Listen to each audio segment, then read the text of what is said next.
Indian football clearly is at a crossroad. Men's football, at this point in time at least, the national team is not doing well, and all of us know that. Though that last victory against Hong Kong was clearly something to cheer about and a whiff of fresh air. On the other hand, 3 women's teams qualifying for the AFC Asian Cup. Now you might say performances in Australia weren't good, but the qualification itself is something to cheer about. So over the last 1 year, women's football has seen a serious upswing in India. On the other hand, men's football, at least with the resumption of the ISL, is showing chances of getting back. So against this backdrop or this context, it was interesting to catch up with Kalyan Chaubey, the president of the All India Football Federation. Kalyan these days is difficult to catch, more for a one-on-one interaction where one can ask him the tough questions. So in that sense, it was a good one. Bengali New Year allowed for that opportunity, and I did have a field day asking him questions at the Park Hotel in Calcutta. I asked him about whether or not the All India Football Federation will request the Government of India, the ministry, to send the women's team at least to the Asian Games in Japan. You remember in 2022, the men's and women's teams were sent after an intervention by the All India Football Federation making a special request to the sports ministry. What did Kalyan Chaubey say? You will listen in to the interview. Thereafter, we had a detailed conversation about whether the IOA can make this exception when there are many other sports who are also waiting in the wings and whose ranking do not allow them to participate in the Asian Games. Will this be considered an act of exception? Will this be considered an extraordinary kind of favor being done to a particular federation? More so when Kalyan Chaubey wears the hat of the All India Football Federation president. Is there a conflict of interest? Will he have to recuse himself? These were questions that all came up. Interestingly, there were many fan clubs present at the Park Hotel in this gathering. Now, inevitably, there were Mohun Bagan East Bengal's fans and Mohammedan fans, so the discussion became quite heated. It went to refereeing. If you have listened to or watched the coverage on Rev Sports of the ISL, Rahul Giri, Somnath and Debashish front that coverage, you will see East Bengal club has been continuously complaining that they have been at the receiving end of dubious refereeing decisions. The red card shown to Miguel, the last match was one such instance. What does Kalyan Chaubey think in terms of refereeing? Are the standards pretty appalling? Why is it that VAR or VAR Lite is not getting introduced in India? Will it ever get introduced? Will Indian football be able to match global standards, at least in terms of refereeing? And are clubs genuinely being discriminated or faulted upon because of this? While I don't agree with what Kalyan said on this matter, at least he did take the question. And that is what is important, to ask the question. Many of his answers I disagree with. I do. But then that's his opinion. I'm entitled to mine. He's entitled to his. But at least he did not shirk off the question and tried to answer each and every one. Like, I asked him a point-blank question that, look, the Asian Games is 6 months away. The Los Angeles Games is 2.5 years away. Cycle is already on. Preparations are already on. Qualifications are already on. The last we've heard of the IOA, at least for the last 1.5 years, it has only been about Usha versus the Executive Council. It has been about PT Usha versus Kalyan Chaubey. Is this versus a thing of the past? Have you guys reconciled your differences? Have you guys sat across the table and decided to work for the benefit of Indian sport? Where do you people stand? It was a point-blank question. I thought Kalyan gave me a diplomatic answer. What else could he do? But at least he decided to answer the question. What all did he say? You will listen in as part of the interview. Why am I giving you a detailed explanation at the start of the show? Because the interaction was largely in Bangla. Because as I said, it was on the occasion of the Bengali New Year that we had this event at the Park Hotel in Calcutta. So while the event was in Bangla, the points that were discussed are all of national significance and resonance. So we decided to put across this interview in front of you, which touched upon Olympic sport, the future of Olympic sport in India, touched upon football, both men and women. So listen in to Kalyan Chaubey. কিন্তু আমরা Olympic sport নিয়ে কথা বলছি, তোমার দুটো পরিচয়, actually রাজনৈতিক পরিচয় বাদ দিলেও দুটো পরিচয়, একটা ইন্ডিয়ান অলিম্পিক অ্যাসোসিয়েশনের পরিচয়, একটা ফুটবল ফেডারেশনের পরিচয়। আগের এশিয়ান গেমসে আমার মনে আছে অ্যাগেন আমরা রেগুলার কথা বলতাম তখন এই প্রশ্নটাই আমি তোমায় করতাম যে তুমি কি গভর্নমেন্টকে বলবে, তোমরা কি আলাদা করে কথা বলবে, will you push for the football team to গো।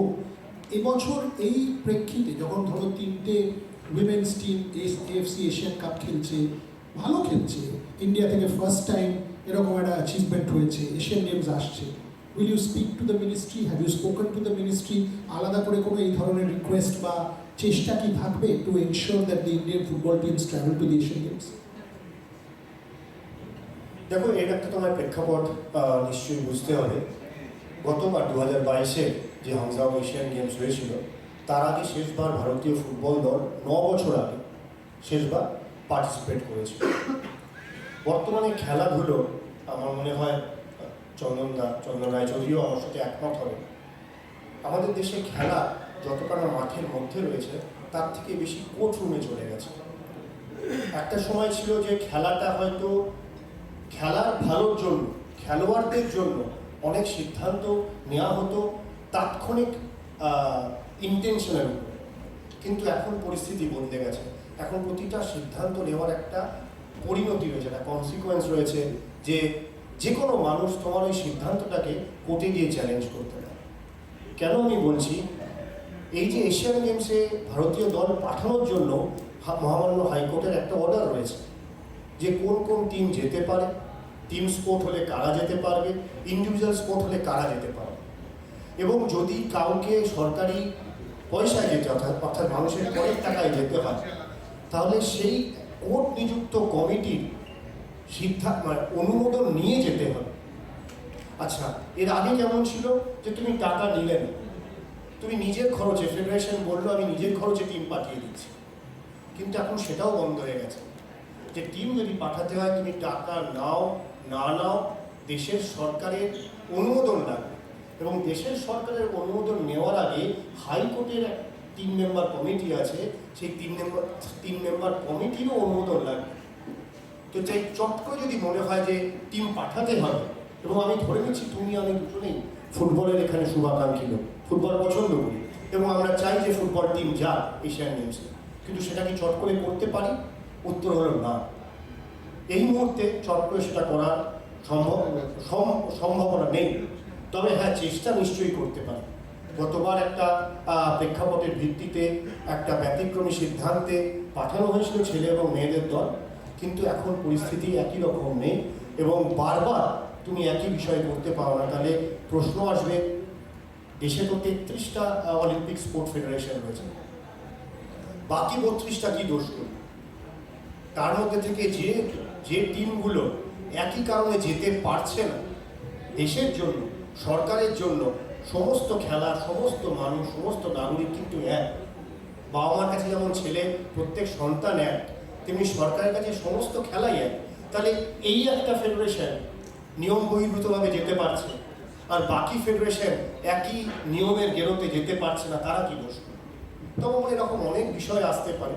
তবুও coming back to your point, যে আমরা চেষ্টা করব যেভাবে দরখাস্ত করা যায় দরখাস্ত রাখবো, তারপর কম্পিটেন্ট অথরিটি যদি অনুমোদন দেয় তাহলে নিশ্চয়ই ভারতীয় মেয়েদের দল বা ভারতীয় মেয়ে এবং ছেলেদের দল যাবে এশিয়ান গেমসে, এরকম চেষ্টা করা যেতে পারে।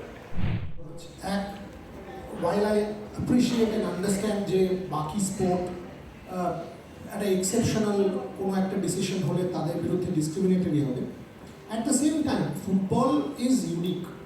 Football is a mass participation sport, fandom সেটা এতটাই আলাদা যে একমাত্র ক্রিকেটের সাথে কম্পারেবল, আর কারোর সাথে কম্পারেবল নয়। সো সেই পার্সপেক্টিভ থেকে যে তুমি যখন দুটো হ্যাট পড়ছো, একদিকে আইওএর হ্যাট, একদিকে ফুটবল ফেডারেশনের hat, how do you kind of decide on this? মানে তোমার কি তখন মনে হয় যে না, আমার আইওএর সত্তা বলছে আমি একটা ডিসক্রিমিনেটরি অ্যাক্ট করছি, অন দি আদার হ্যান্ড ফুটবলের সত্তা বলছে না, অ্যাটলিস্ট মেয়েদের টিমটাকে। আজকে দেখো, যখন IPL এর আগে ক্রিকেট ওয়ার্ল্ড কাপ চলছে, সেই সময় ইন্ডিয়ান উইমেন্স টিম অস্ট্রেলিয়ায় খেলছিল। আমি জানি না কতজন কাভার করছিলেন, আমরা করছিলাম, বিকজ আমার অ্যাটলিস্ট পার্সোনালি মনে হয় আমরা যদি ফুটবলে ওয়ার্ল্ড কাপ খেলি সেটা উইমেন্স টিম খেলবে, মেন্স টিমের আগে।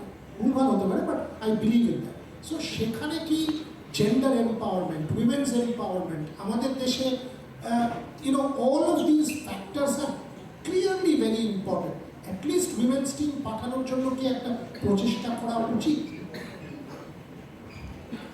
100% ইয়েস, প্রচেষ্টা করা উচিত। ব্যক্তি বিশেষ একটা সিদ্ধান্ত নিতে পারে না, ব্যক্তি বিশেষ যদি কোনো কমিটিতে থাকে সে প্রস্তাব রাখতে পারে।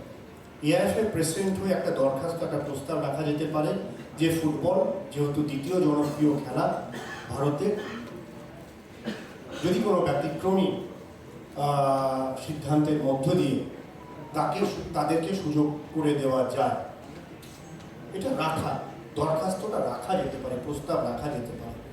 সেই প্রস্তাব যে সর্বসম্মতিভাবে বা মেজরিটি সহ পাস হবে কিনা বাকি যারা মেম্বার রয়েছে তাদের উপর এটা নির্ভর করে। কিন্তু হ্যাঁ, ব্যক্তি হিসেবে নিশ্চয়ই করতে পারে। আবার যদি মনে করো কোনো সিদ্ধান্ত সরাসরি তুমি সেই সিদ্ধান্তের বেনিফিশিয়ারির মধ্যে আছো, যে কনফ্লিক্ট অফ ইন্টারেস্টের ব্যাপার হয়ে যাচ্ছে। তাহলে যদি আমি কোনো অলিম্পিকের মিটিংয়ে বসি এবং সেখানে যদি ফুটবল সংক্রান্ত কোনো সিদ্ধান্তের ব্যাপার দাঁড়ায় এবং সেটা যদি বাকি ফেডারেশনের তুলনায় ফুটবলকে একটা সুবিধা পাইয়ে দেওয়ার ব্যাপার হয়, তখন সেই সিদ্ধান্ত থেকে আমাকে রিকিউজ করে আসতে হয়। এটাই হচ্ছে গিয়ে সংবিধানের নিয়ম।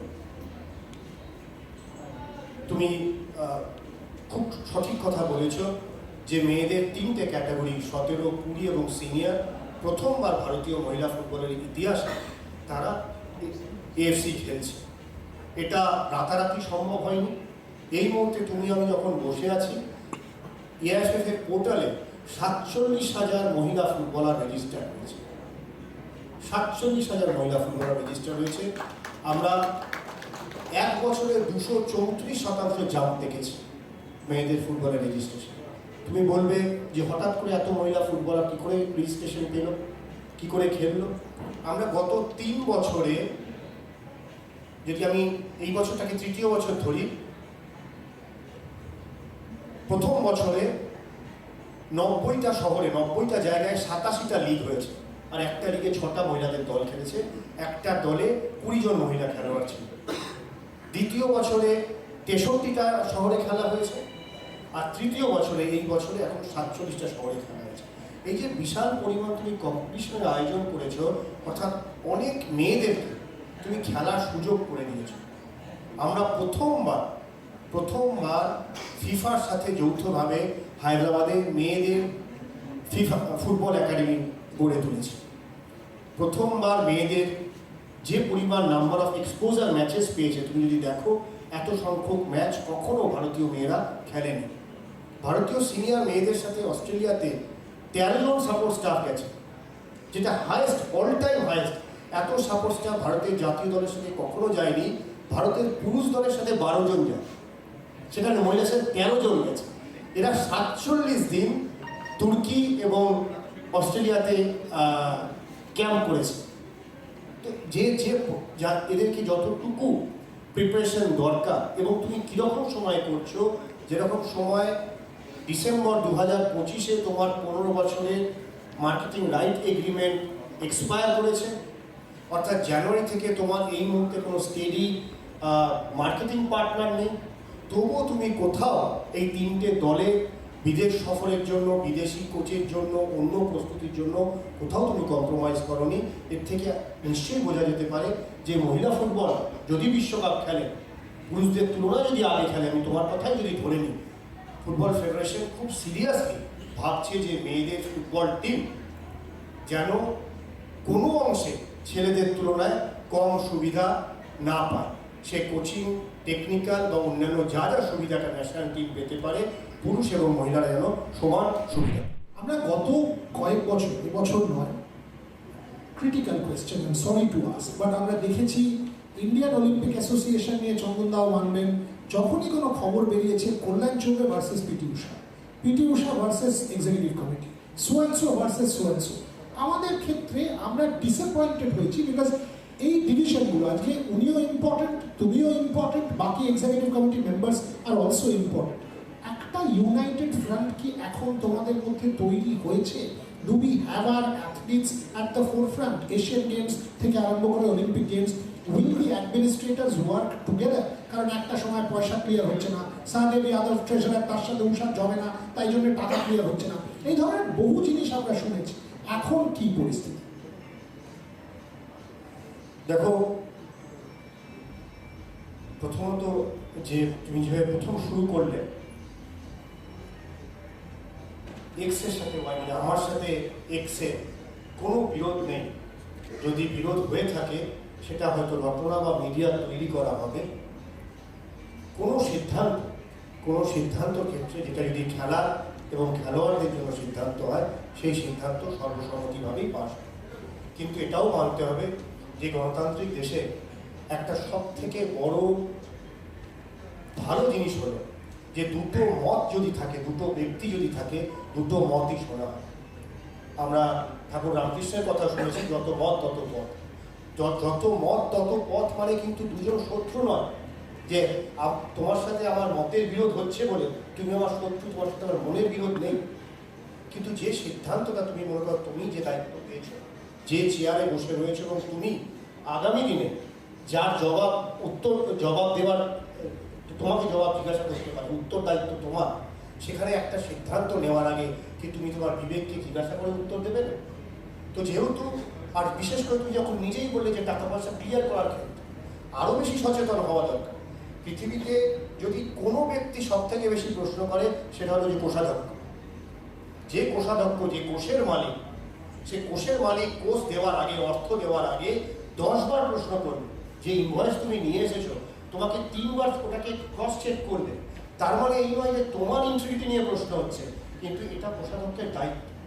যদি আমরা কেউ সরকারি অফিসে চাকরি করে থাকি, কেউ যদি 100 টাকারও একটা বিল রেজ করে, আর যদি 1 লক্ষ টাকারও বিল রেজ করে, সেই বিল পাস করার প্রক্রিয়া সমান। এবং অনেক ক্ষেত্রে অফিসার থেকে অফিসার, নিচ থেকে উপর অবধি কালির রঙও ডিফারেন্ট হয়। যে প্রথম কালির রং নীল হলো, তারপর যখন অ্যাপ্রুভাল হলো সবুজ হলো, তার উপরটা লাল হলো। এটাই তো হবে। তাহলে আগামী দিনে যেন কখনো কোনো প্রশ্ন না হয়। আর তুমি তোমার প্রশ্নে জিজ্ঞাসা করলে যে 2010-এ ভারত যখন কমনওয়েলথ গেমস অর্গানাইজ করেছিল, তখন অনেক বেশি অপপ্রচার হয়েছিল, দেশের নাম খারাপ হয়েছিল, সারা পৃথিবীতে। অলিম্পিকের পদাধিকারীদের দীর্ঘদিন জেলে থাকতে হয়েছিল। তুমি কি চাও সেই ঘটনার পুনরাবৃত্তি হোক? নিশ্চয়ই নয়। তো আমরা যে পুরনো ইতিহাস, সেই পুরনো ইতিহাস থেকে দেখে, আর আমরা খেলোয়াড়, আমরা কেউ IAS IPS ভীষণ পড়াশোনা যাওয়ার লোক নই। তো সেহেতু কোনো সিদ্ধান্ত নেওয়ার আগে, কোনো কাগজে সই করার আগে আমাদেরকে 10 বার নিজেদের ভাবতে হবে, এবং অবশ্যই 5 বার কম্পিটেন্ট অথরিটির কাছ থেকে লিগাল অ্যাডভাইস নিতে হবে, ফিনান্সিয়াল অ্যাডভাইস নিতে হবে, চার্টার্ড অ্যাকাউন্টেন্টের কাছ থেকে, চার্টার্ড ফার্মের কাছ থেকে।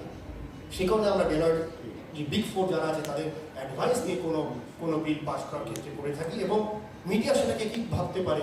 মিডিয়া ভাবতে পারে যে দুই ব্যক্তির লড়াই নয়, হয়তো লং টার্মে, আজ থেকে 10 বছর বাদে, আজ থেকে 20 বছর বাদে, আজ থেকে 50 বছর বাদেও আজকে সিদ্ধান্ত নিয়ে যদি কেউ প্রশ্ন করে, সেই প্রশ্ন যেন কাগজে কলমে উত্তর থাকে, ব্যাখ্যা থাকে, সেই ব্যবস্থাটা করে রাখাটাই দায়িত্ব।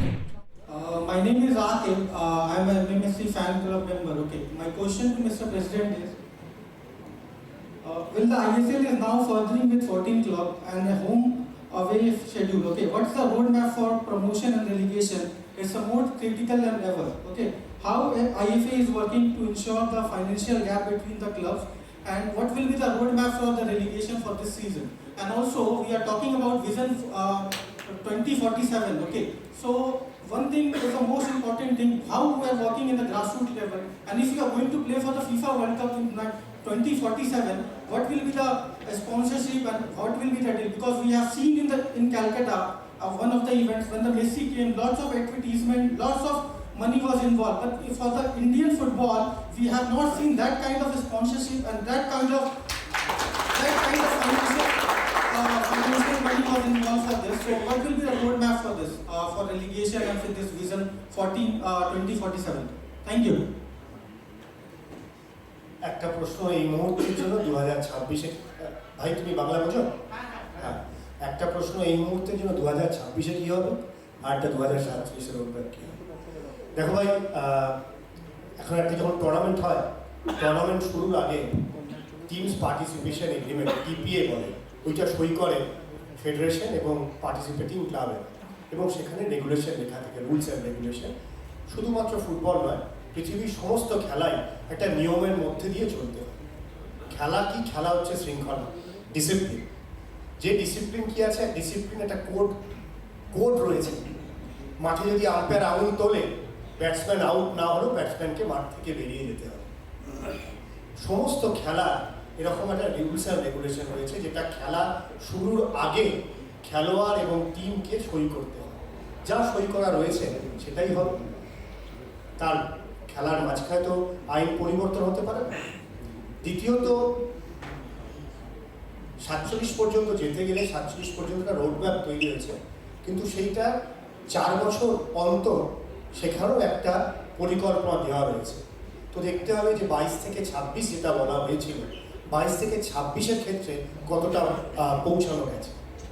তো তার যে ইভ্যালুয়েশন, তার যে মূল্যায়ন রয়েছে, সেই মূল্যায়ন আমাদের কাছে রয়েছে।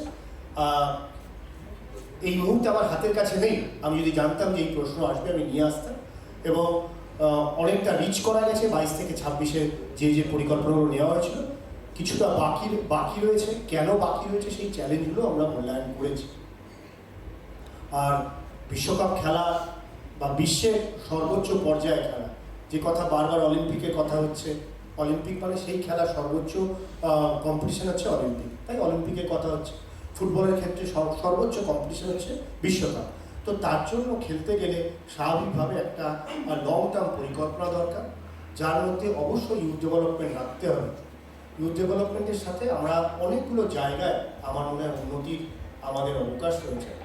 সেখানে হচ্ছে যে কোচেস এডুকেশন, রেফারি এডুকেশন। আজকে একটা যখন ভালো ছাত্র, সে যখন ভালো মানুষ হবে বা ভালো ডাক্তার, ইঞ্জিনিয়ার, উকিল হবে, সেই ভালো ছাত্রকে পড়ায় ভালো অধ্যাপক বা ভালো শিক্ষক। তেমনই ভালো খেলোয়াড় একজন তৈরি হবে যখন ভালো কোচ হয়। সেই কোচেস এডুকেশন যেটা আমাদের দেখতে হবে, যে গ্লোবাল প্র্যাকটিস যেটা আছে কোচেস এডুকেশন, সেই গ্লোবাল প্র্যাকটিসের মধ্যে আমাদের কোচেরা কোন জায়গায় রয়েছে, সেটা যখন আমরা ইভ্যালুয়েট করতে পারবো, স্বাভাবিকভাবে আমরা একটা লং টার্ম পরিকল্পনায় আমাদের যে উন্নতির দিকগুলো রয়েছে সেটা মেজার করতে আরও সুবিধা হবে। আরও কয়েকজন ফ্যান ক্লাবের আমি শুনলাম আছেন, তাদের